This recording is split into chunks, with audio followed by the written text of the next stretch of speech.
What's up, y'all? I'm going to do a quick swap of the inductor in my Crybaby, my Cryburber. This is an old-ass Crybaby.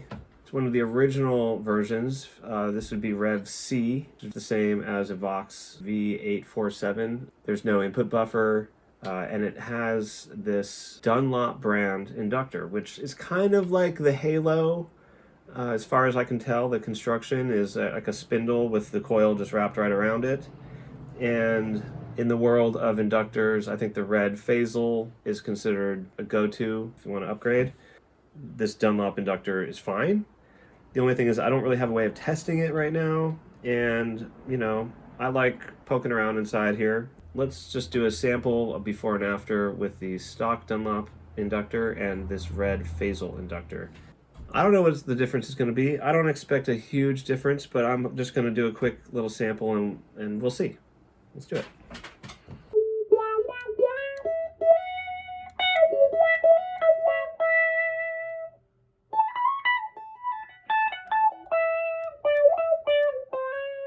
So I used the solder sucker and pulled out the solder from these joints. You can see here that there are 3 holes and then sort of one back behind it on either side. So there's 3, and then there's sort of this one back here. But an inductor is really just an electrical coil. It just has an in and an out, a positive, negative. So as you see on the new Fasel, it just has the 2 terminals. Something I just noticed though, the terminals on the Fasel do not even closely connect to the holes in the board. Like not even.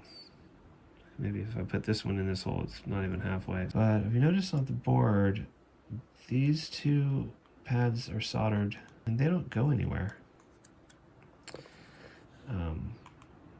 And the old Fasel wasn't, or the old inductor was not touching those, but those 2 holes are just additional pads. So there's a way to get one pin on either side by going somewhere around here. And I think that's fine. I think that's going to be the spot. And then that's going from here to here. It sticks up too high. And I can't put the base plate on. So, I might have to bend it over. I'm gonna have to bend it over.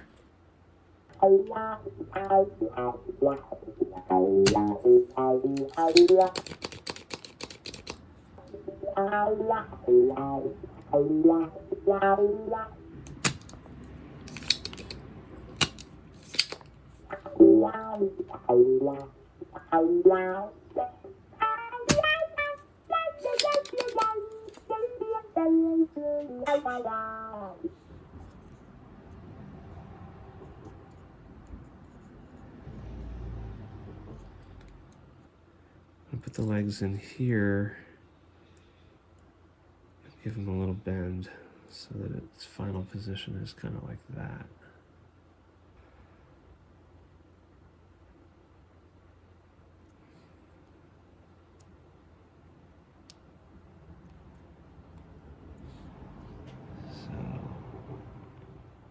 I think that's going to work out well, actually. I like it kind of at an angle. Now let's put it together. It's still kind of pressing, and I don't want to have that, so I'm going to loosen the legs just a hair so I can bend them more. Alright, so now that little bit of leg is just a hair taller, and I think I can... Oh, yeah.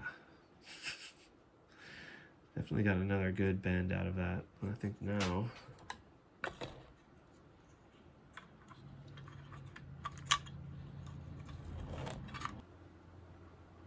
we have clearance.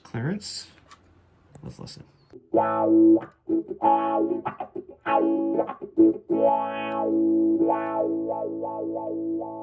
To my ears, it is a lot tighter of a sound more clarity through the wah, whereas this I felt like had like a fuzziness to it. I like old weird components, so it's a shame to be knocking this one out, but I'll keep it. But for now, Fasel is an improvement, in my opinion. Bye-bye. I'm just going to jump in here. We're going buck wild here. I just made a couple quick changes that I'm going to demo as a bonus to this Fasel video because it will give us 3 things to compare. So I just changed what's called the vocal mod resistor. This is stock 33K. I changed it to 68. That's supposed to give it a little bit more of a shape to the sweep, to the EQ sweep. I changed the sweep cap, that's what this is called, which is essentially the capacitor that's in line with the feedback loop. And I made it a bigger value, so from 0.01 to 0.022. And I just happen to have these 0.022 Mallory style. I don't know if that's paper and oil or not, but it's kind of a different style capacitor that this was in my guitar at one point. It's kind of a tone cap. So I just thought I'd use that.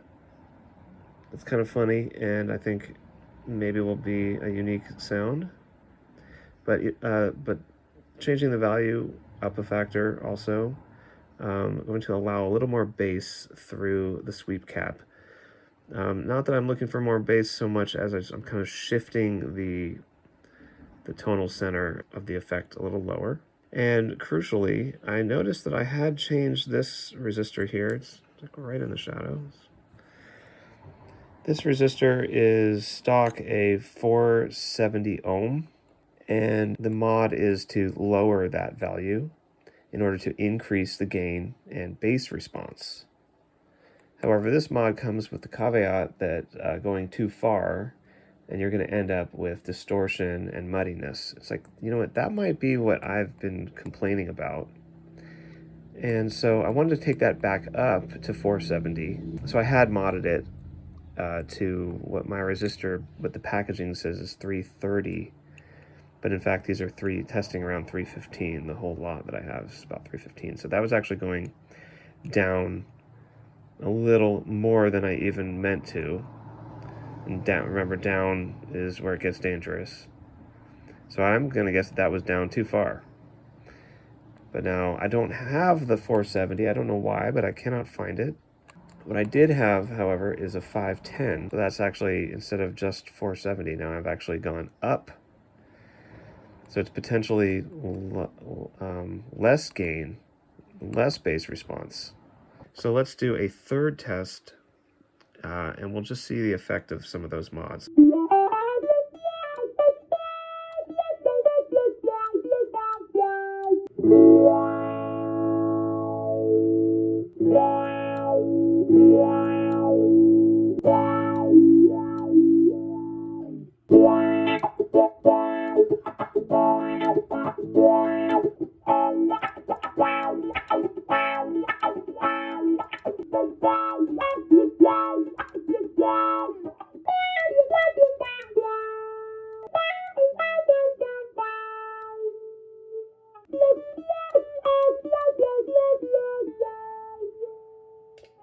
Anyway, thanks for watching. I personally think the Red Fasel was an improvement.